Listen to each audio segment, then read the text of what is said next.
think I may have found a way, so hear me okay. out. You're depicting nature as this kind of sacred thing that I guess it would be going too far to say that you're into kind of nature worship maybe, but there's a little of that flavor.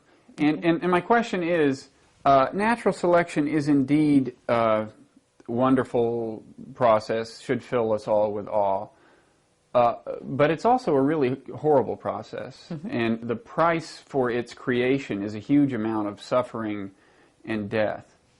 So why should a Darwinian view of the world in that way make us feel all that kindly toward nature? I'm glad it created me and everything, but it seems to me it's arguable whether the beauty of the creations and the fun of being one of its creations justifies all the out-and-out suffering that was the price.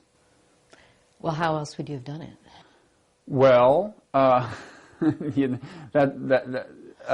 wasn't in charge of the process, right. but I mean, in general, if I'm going to... I mean, you have matter to work with, presumably. I mean, unless you construct another universe, but given the universe on offer and the planet on offer, it's a very elegant process in terms of, the simplicity of the thing and how little you need in the way of ingredients at the beginning compared to what you get out of the process. I agree. But it seems to me in principle one could look at natural selection and just as easily decide to be generally horrified as decide to be generally inspired.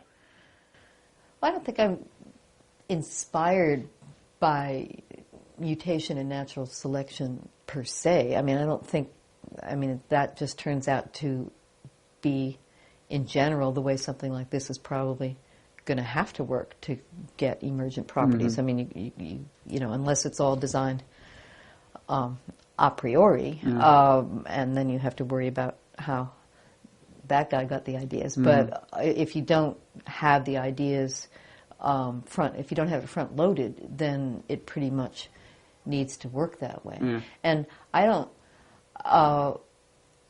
my orientation is not that, that I have any awe about this particular process. It's kind of mechanical, it's kind of self-evident. It's what resulted that I find sacred. And the fact that it resulted along the way, there was a lot of death, to design a system that has no death in it, you really have to organize the whole thing pretty differently and take away entropy and do other kinds of things to get something. Although what resulted is also intermittently horrible. I mean, a lot of the animals spend time killing each other and stuff. Right. So along the way, there some creatures, so you have photosynthesis, and if it was just done by photosynthesis, we might think it was a pretty peaceable kingdom.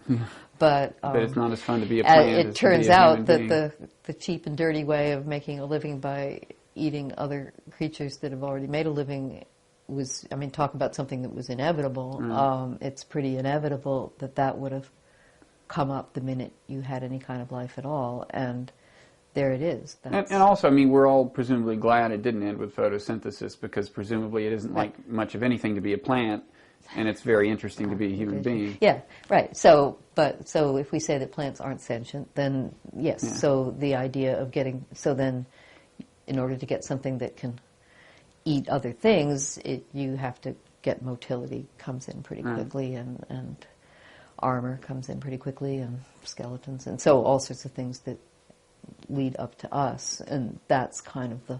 So if you were to try to... one justification might be, on this planet, in this universe, this seems to be the price you pay for creating really interesting forms of life that can reflect on the meaning of it all. Right. In fact, that's a phrase in Sacred Deaths, that death is the price. Death is the price you pay. I was pretty sure I hadn't thought of it myself, but I was willing to take credit if you hadn't spoken up. Yeah, no. Finally, let me just ask you,